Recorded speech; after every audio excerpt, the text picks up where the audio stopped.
BA part third Sanskrit तर्क संग्रह। मैं डॉक्टर मनीषा गोदारा, सह आचार्य संस्कृत, राजकीय बांगड़ महाविद्यालय डीडवाना। तर्क संग्रह के अनुसार उपमान तथा शब्द प्रमाण। उपमितिकरणम उपमानम संज्ञा संगी संबंध ज्ञानम उपमिति तदकरणम सादृश्य ज्ञानम तथा ही कश्चित् गवय पदार्थम अजानन कुतश्चित् आरण्यके पुरुषात् गो सदृश्यो गवय इति श्रुत्वा वनं गतो वाक्यार्थम स्मरण गो सदृशं पिंडम पश्यति तदनंतरम असौ गवय शब्दवाच्य इति अनुमिति उत्पद्यते। उपमिति के करण को उपमान कहते हैं। संज्ञा और संगी के संबंध ज्ञान को उपमिति कहते हैं। उपमिति का करण सादृश्य ज्ञान है। जैसे कोई गवय पद के अर्थ को नहीं जानने वाला पुरुष किसी वन में रहने वाले पुरुष से गाय के सदृश्य गवय है यह सुनकर वन में गया, वहाँ गाय के सदृश्य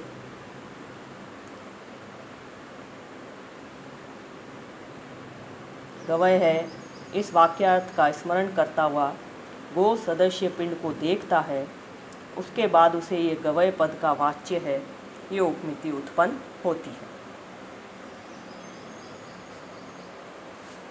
प्रत्यक्ष तथा अनुमान के पश्चात तीसरा प्रमाण उपमान है। यह दो मुख्य वस्तुओं के बीच में विद्यमान साधारण धर्म के आधार पर निर्भर है। किसी संज्ञा शब्द का उससे बोध कराने वाले पदार्थ के साथ संबंध के ज्ञान को उपमान कहते हैं। जैसे किसी पुरुष ने गवय अर्थात नील गाय को कभी नहीं देखा, उसको किसी आरण्यक के पुरुष ने बताया कि जैसी गाय होती है वैसा ही गवय होता है। इसको सुनने के बाद वह पुरुष जंगल में जाकर गो सदृश एक प्राणी को देखता है और उसके साथ ही यथा गौ तथा गवय इस वाक्य का उसे स्मरण हो आता है। इस प्रकार गो सदृश पिंड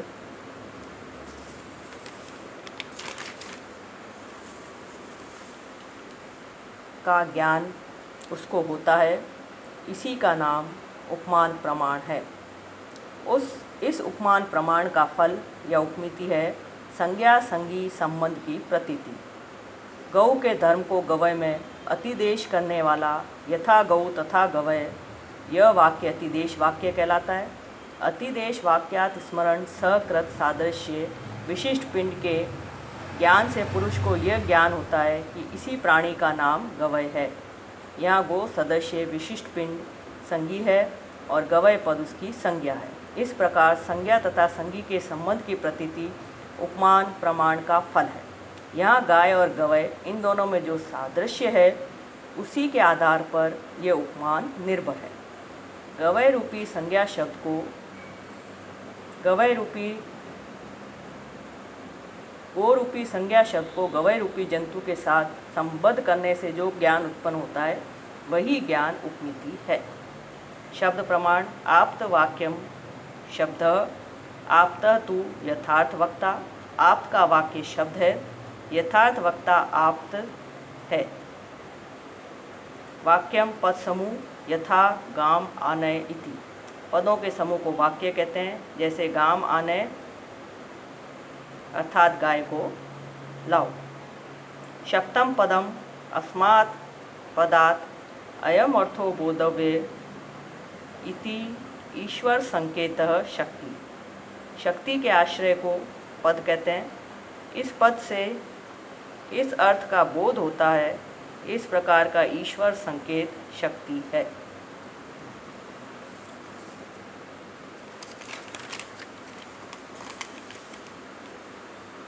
आकांक्षा योग्यता सन्निधिश्च वाक्यार्थ ज्ञाने हेतुः। पदस्य पदांतर व्यतिरेक प्रयुक्त अन्वय अनुभावात्मकम आकांक्षा अर्थबादो योग्यता पदानाम अविलंबेन उच्चारणम सन्निधि तथा च आकांक्षादि रहितं वाक्यम अप्रमाणम यथा गौ अश्व पुरुषो हस्ति इति न प्रमाणम आकांक्षा विरहात् वैनिना सिंचति इति न प्रमाणम योग्य विरहात् प्रहरे, अश्वौ प्रहरे, अस उच्चारितानि गामाने इत्यादि पदानि न प्रमाणम सानिध्य अभावात्। आकांक्षा, योग्यता और सनिधि वाक्यार्थ ज्ञान में हेतु हैं। एक पद का पदांतर के न होने के कारण अर्थ बोध का अनुभव न होना वह आकांक्षा है। जैसे गाम आने वाक्य में एक गौ पद है, दूसरा अम पद है। गौ पद का पदांतर अम पद के न रहने पर अन्वय बोध नहीं होता और रहने पर होता है। यही गो पद और अम पद की आकांक्षा है, अर्थात गो पदोत्तर अम पदत्व रूप आकांक्षा होती है। आकांक्षा वस्तुतः श्रोता की जिज्ञासा रूप है।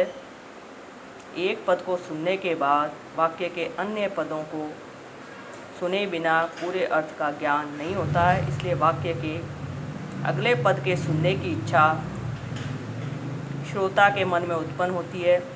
इसी का नाम आकांक्षा है।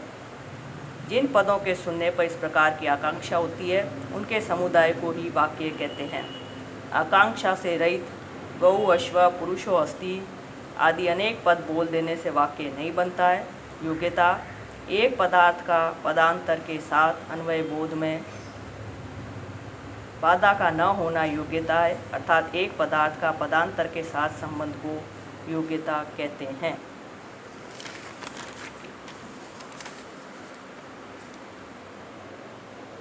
योग्यता पद का अभिप्राय है पदार्थों के परस्पर संबंध में बाधा का अभाव है।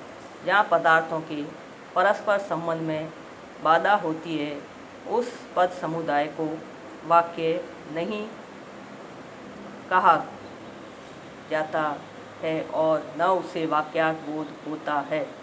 जैसे वहनीना सिंचती, इस पद समुदाय में योग्यता नहीं है, अर्थात अग्नि से सिंचाई नहीं की जा सकती, इसलिए वहनी तथा सिंचन के संबंध में बाधा होने से यहाँ योग्यता का अभाव है। इस कारण इसको वाक्य नहीं कहा जा सकता। सनिधि पदों का अविलंब से उच्चारण ही सनिधि है।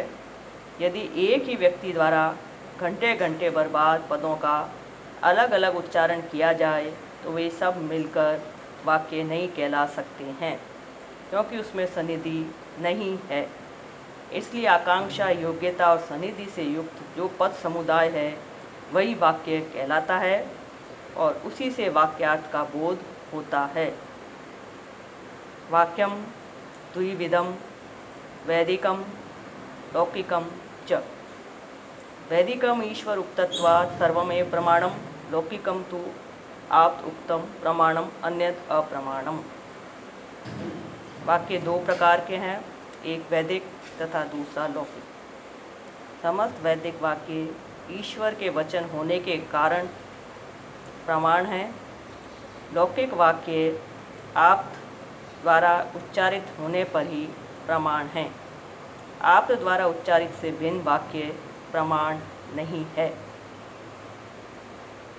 वाक्यार्थ ज्ञानम शाब्द ज्ञानम तत्कर्णम तु शब्दः। वाक्यार्थ ज्ञान ही शाब्द ज्ञान है, उसका कारण है शब्द। वाक्यार्थ ज्ञान को ही शब्द ज्ञान कहते हैं और उसका कारण है शब्द।